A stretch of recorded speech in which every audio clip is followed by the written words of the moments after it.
रहमत भाई से मुलाकात हुई, माशाअल्लाह उसके चेहरे पे पहले से भी ज़्यादा रौनक थी, वो पहले से भी ज़्यादा मुस्कुरा रहे थे और हंस के कहा कि रागिब घबराने की ज़रूरत नहीं है, मैं बाहर बहुत जल्द आऊँगा। भाई आप सही हैं, हम आपके साथ हैं, लेकिन आप अगर गलत हैं हम आपके खिलाफ बोलेंगे। उसके वजह से जो कुछ भी मेरे साथ आपको करना होगा, जेल के पीछे डालना होगा। आपकी पावर है, आपकी कुर्सी है, आपके पास ताकत है, आप मुझे मरवा दीजिए या जेल के सलाखों में डाल दीजिए, हम लोग इंशाअल्लाह डरेंगे नहीं। जी अस्सलाम वालेकुम रहमतुल्लाहि व बरकातुहू। मैं आपका मोहम्मद राग़िब अहमद यासिनी और मैं शुक्रिया अदा करता हूँ बड़े भाई तालिब साहब का, जिसने आज हम लोगों के बीच वक्त दिया। और मैं तमाम अररिया AIMIM न्यूज़ के चाहने वाले को मैं बता दूं कि आज मैं इस वक्त हरिया बाड़ा गाँव में हूं और हम लोग हरिया बाड़ा गाँव इसलिए आए, यह मेरा घर है। मैं कल आया था और मेरे साथ भाई नाज़िम साहब, मौलाना मिर्साद साहब, बाबू मतलूब, नफीस, मेरे तमाम भाई, हम लोगों ने यहाँ आया और यहाँ आने के बाद हम लोगों का एक मकसद था घर से निकलने के, कि असल हमारे जिला सदर भाई रहमत अली साहब, जिसको चोरी के आरोप में बगैर कोई सबूत के, बगैर कोई उसको वारंट, बगैर कोई चीज़ दिए हुए उनको गिरफ़्तार कर लिया गया और उसको जेल के सलाखों के पीछे डाल दिया गया है। तो उसको उन्हीं से हम मुलाकात करने के लिए आए थे। मुलाकात करने का मकसद था कि रहमत भाई हम लोगों को क्या ये पैगाम देते हैं। तो रहमत भाई से मुलाकात हुई। रहमत भाई से मैंने कहा कि आपको जो जेल के सलाखों के पीछे डाला गया, आपको जो बंद कमरे के अंदर कैद कर दिया गया, परिंदा को ज़्यादा देर तक कैद नहीं करके कोई रख सकता है, आपको कैद किया गया है। आप एकदम साफ सुथरे लीडर जिसे हम कहते हैं, वो एकदम बेबाक लीडर हैं, साफ सुथरे लीडर हैं, उसको कैद किया गया है। बहुत अफसोस वाली बात है। और जितने भी फंसाने वाले हैं उसके तमाम के तमाम इंशाअल्लाह आने वाले वक्त में 2024 का जो इलेक्शन होगा उसमें उसको तमाम की ज़मानत इंशाअल्लाह जब्त हो जाएगी, है कि नहीं नाज़िम भाई? इंशाअल्लाह। पहली बात। दूसरी बात ये कि मैं रहमत भाई से मुलाकात किया और मुलाकात करने का रीज़न था, मुलाकात करने का असल रीज़न ये था कि वो पैगाम क्या देते हैं, अपने जनता को पैगाम क्या देते हैं, हम लोगों को पैगाम क्या देते हैं, तमाम सिपाहियों को पैगाम क्या देते हैं। रहमत भाई से मुलाकात हुई, माशाअल्लाह उसके चेहरे पे पहले से भी ज़्यादा रौनक थी, वो पहले से भी ज़्यादा मुस्कुरा रहे थे और हंस के कहा कि रागिब घबराने की ज़रूरत नहीं है, मैं बाहर बहुत जल्द आऊँगा। और आने के बाद रहमत जेल आया है तो और मजबूत हुआ है, बल्कि ये डरा नहीं है।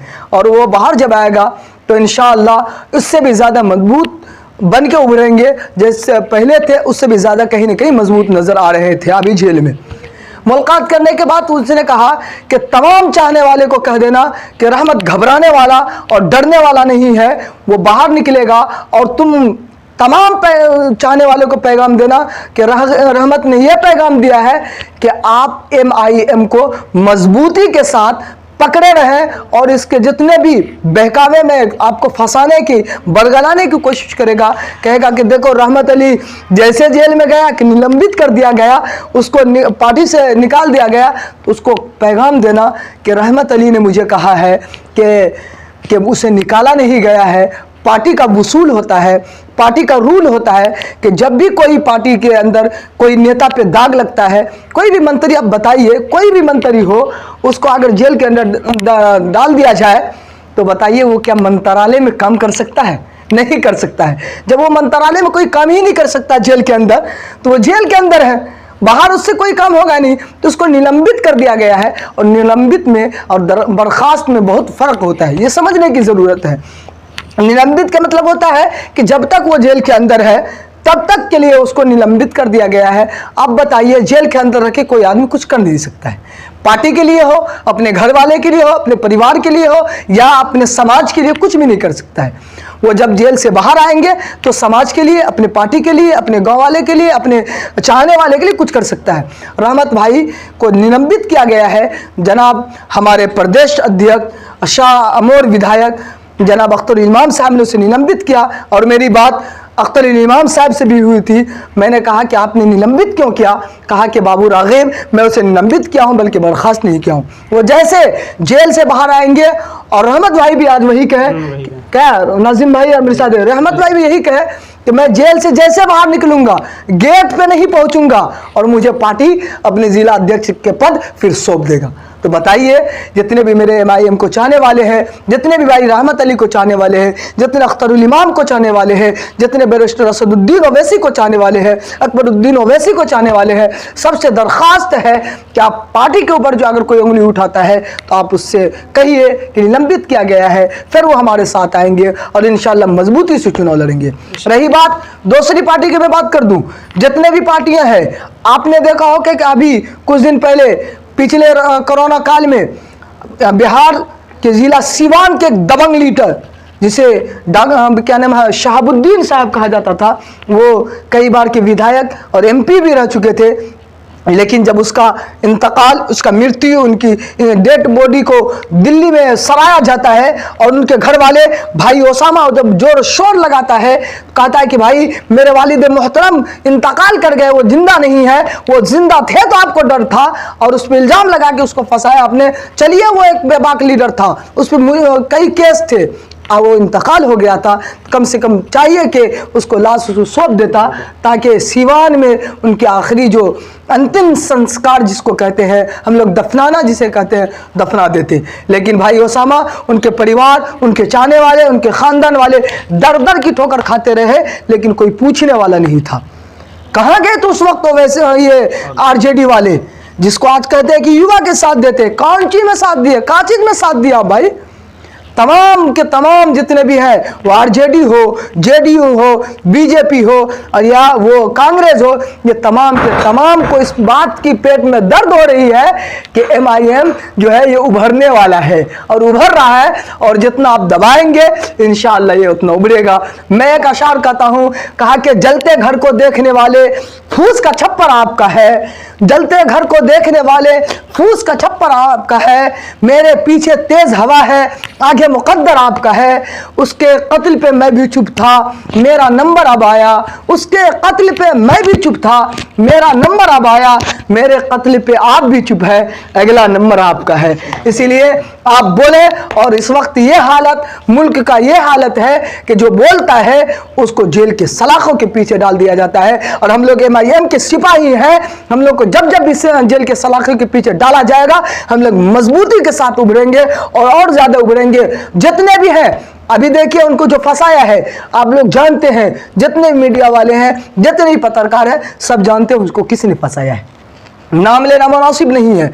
और जिसने फंसाया है, मैं एक वर्ष शब्द कह दूं कि वो बेचैन है, क्योंकि वो पार्टी से उसकी पद चली गई, वो विधायक थे, उनकी विधायकी चली गई, और जो अपने आप को अभी जिस पद पे है, इंशाअल्लाह आने वाले वक्त में आपको देख लीजिएगा वो आदमी को उस पद से भी हटा दिया जाएगा, क्योंकि उसकी जमानत जब्त होने वाली है।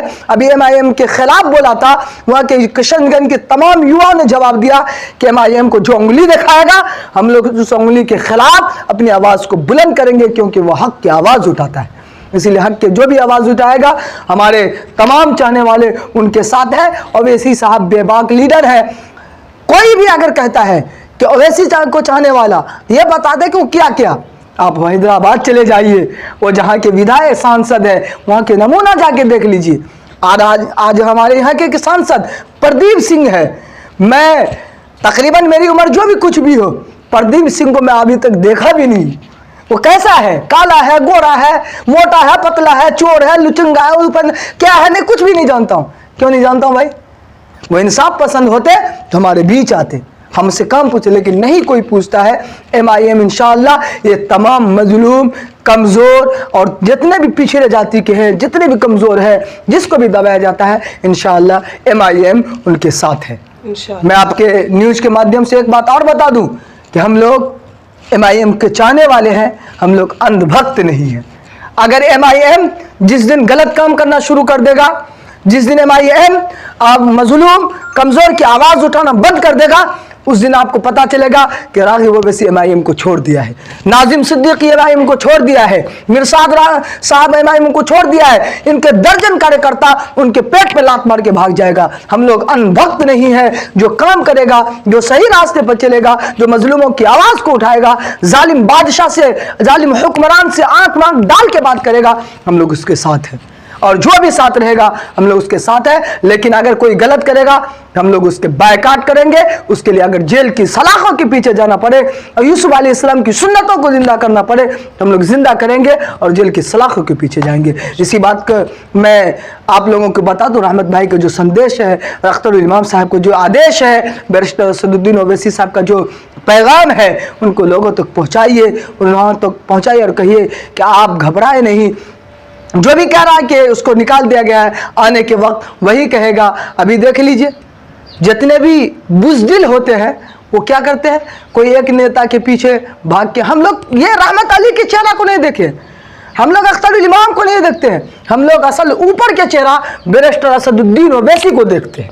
और वो बेबाक है, बेखौफ है। अगर कोई चीज़ की पता मुसलमानों को पता चलता है तो सबसे पहले अगर कोई बिल लाया जाता है तो मुसलमानों के खिलाफ अगर वो होता है तो सांसद के अंदर, उस विधानसभा के अंदर सबसे पहले अगर दहाड़ता कोई है, शेर की जैसे आवाज़ निकालता है तो हमारे राष्ट्रीय अध्यक्ष बैरिस्टर असदुद्दीन ओवैसी साहब की आवाज़ निकलती है। और यही वजह से हम लोगों को जो चीज़ हो, ट्रिपल तलाक हो, इसी तरह CRC का विरोध करना हो, या अभी जिस तरह का एक UCC आया था, वो तमाम के तमाम उनकी देन है कि हम लोगों की खबर तक, हम लोगों की कान तक ये बात पहुंचती है।